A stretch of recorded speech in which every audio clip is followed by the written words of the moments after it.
Салам алейкум рахматуллахі ва баракатуху. Всім доброго ранку. Але ми знаємо, що ранок був недобрий сьогодні в Києві.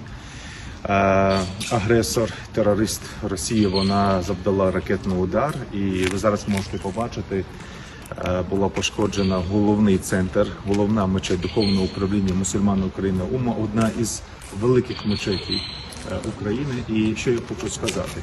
По-перше, звернутися до тих, хто підтримує агресора, підтримує Росію, підтримує свого президента.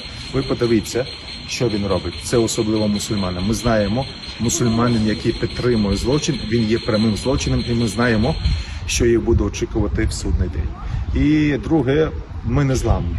І ми знаємо, що ми переможемо. Чому? Тому що це питання справедливості. Україна, вона вже перемогла.